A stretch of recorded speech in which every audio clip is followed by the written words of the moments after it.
Victor about the tech world, actually, about applying strategic buckets there, and the top down versus bottom up in the tech industry, if you had any insight into what that looked like there.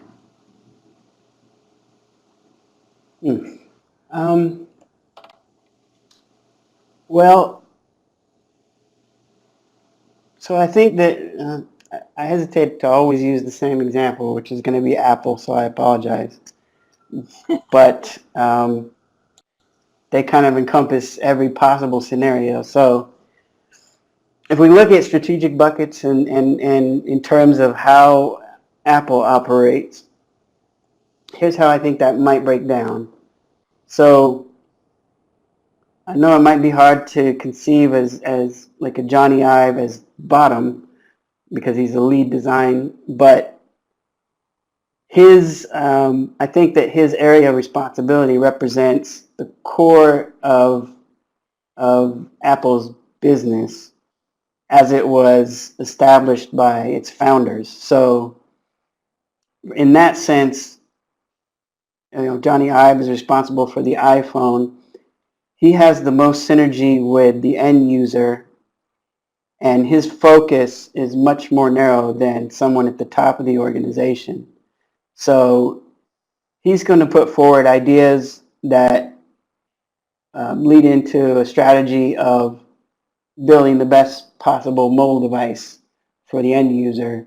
And when he brings ideas to the table, they're going to be around the aesthetic, the function, and he's probably not going to put forward ideas about how much revenue they're going to get off of the iPhone 6 or 7 or 8. Whereas at the top, now, I mean, before when Steve Jobs was there, they might have had better synergy from top to bottom. But now, and I think Tim Cook is somewhat cognizant of all of the strategic buckets that Apple has and promotes them all equally. And so in that sense, they have balance. But they certainly have another bucket that's about revenue. And out of that bucket, you'll get a product like, I hate to pick on them, but Apple Music, which is really more about commoditizing their assets attached to another product, the iTunes. So that's a revenue bucket from a strategy point of view. Yes, the iPhone makes a lot of money, but the focus there is on user experience, or at least ostensibly that's what it's supposed to be, and that's what it would seem like from the bottom up, the engineers and the developers, that's where their focus would be. So do they do a good job of balancing? They're the wealthiest company in the world, but that shouldn't be the only indication. It's whether or not they put out products, and those are just two of their buckets, I'm sure. They have other things that they have research and other products and other lines that they'll probably eventually develop. But out of those two, those are good examples where one is about user experience and probably driven from the bottom up from a design perspective and an engineering perspective, and one that's more top down. How can we make money off of these music assets that we have in our ecosystem?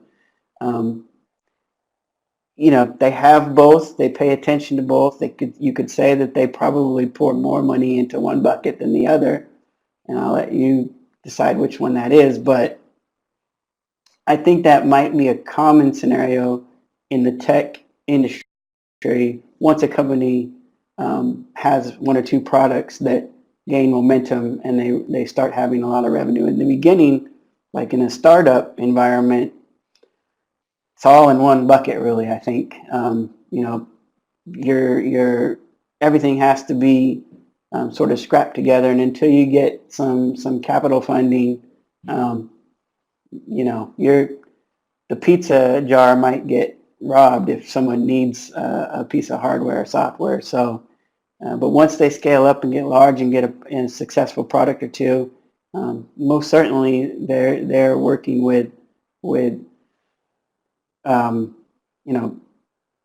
aesthetic and functional buckets that have to do with the products that they produce that we all use, and pure revenue. And then they always have to keep a strong eye on research and possibly acquisition. They seem to buy each other up every day too. So, but in that case, I think that's a good example of a company that's achieved fairly good balance in Apple. But that's up for interpretation, of course.